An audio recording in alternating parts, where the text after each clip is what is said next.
Hi, my name is Scott Henderson, and I'm excited to present my research project titled Enhancing Independent Handwashing Skills in Adults with Autism Using Visual Task Analysis, an ABAB reversal design study. This project focuses on a critical issue in the field of behavior analysis, teaching independence and self-care tasks to adults with autism spectrum disorder. Through an evidence-based and structured intervention, this study seeks to improve a fundamental skill, hand washing. In doing so, it aims to enhance the autonomy and overall quality of life for individuals with ASD. Let me begin by providing some background and the rationale for the study. My participant, William, is a 51-year-old man diagnosed with ASD. William lives in a residential setting where he faces significant challenges in performing basic self-care tasks like hand washing without constant verbal prompting from caregivers. Hand washing is more than just a routine task. It's an essential for maintaining personal hygiene, health, and dignity. Yet for individuals with ASD, even simple care routines can be difficult to learn and maintain. This creates an over-reliance on caregivers, which can impact the individual's independence and increase caregiver burden. This research is socially valid because it addresses these fundamental issues. By promoting independence and self-care, not only we enhance the individual's quality of life, but also support caregivers by reducing their responsibilities for daily tasks. To address Williams' needs, I utilized visual task analysis, a strategy supported by research as highly effective for teaching step-by-step routines to individuals with developmental disabilities. For example, Werlatic and Kubina, 2017, demonstrated that visual prompts leverage the strong visual processing abilities often seen in individuals with ASD. My research question was simple. Can visual task analysis improve the independent completion of hand washing steps for an adult with ASD? To explore this question, I used an ABAB reversal design, which alternates between baseline and intervention phases.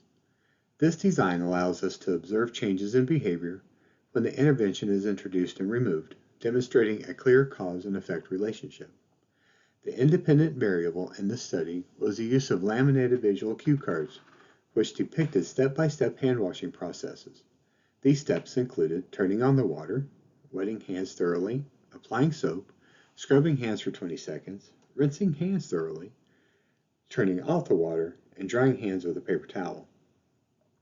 The dependent variable was the number of hand washing steps William could complete independently without verbal prompting. During the baseline phase, William was asked to wash his hands without visual aid. Verbal prompts were provided only if he paused for longer than 5 seconds. During the intervention phase, the laminated visual cue cards were placed at eye level near the sink, and verbal prompts were minimized. Observers recorded how many steps William completed independently during each session, with 3 sessions conducted per phase. The results of the study demonstrated the effectiveness of visual task analysis in increasing William's independence.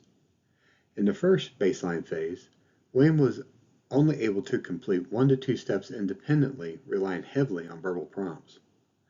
During intervention phase 1, with the introduction of the visual task analysis, Williams' performance improved significantly, completing 4 to 5 steps independently.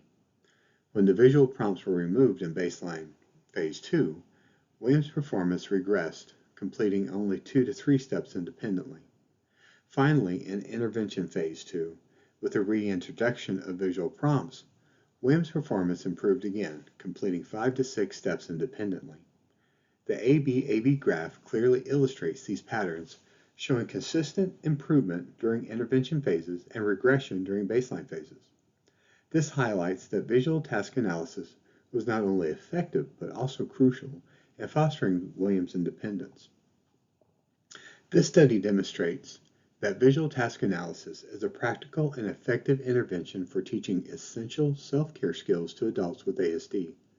By providing William with a structured step-by-step visual guide, we were able to reduce his reliance on verbal prompts and increase his independent completion of hand-washing routine.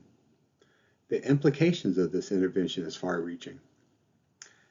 The visual task analysis offers a simple yet powerful tool for allowing individuals with ASD to take greater control of their lives daily. By fostering independence and care, we, we improve quality of life for the individual and reduce the burden on caregiver. However, the study does have limitations. The short duration of baseline and intervention phase limited the ability to assess the long-term maintenance of the skill. Additionally, Williams' regression during the baseline phase highlights his continued reliance on visual prompts. For future research, I recommend implementing fading strategies to gradually reduce reliance on visual prompts and encourage the generalization of skills. Longer intervention phases could reinforce learning and help improve skill retention. Additionally, extending this approach to teach other self-care or daily living skills could have broader impact on fostering independence for individuals with ASD. In conclusion, this study highlights the effectiveness of visual task analysis in promoting independence and self-care tasks for adults with ASD. By teaching William to complete more steps of the hand-washing routine independently, this intervention directly assessed a critical need and significantly improved his autonomy and quality of life. Thank you for your time and attention.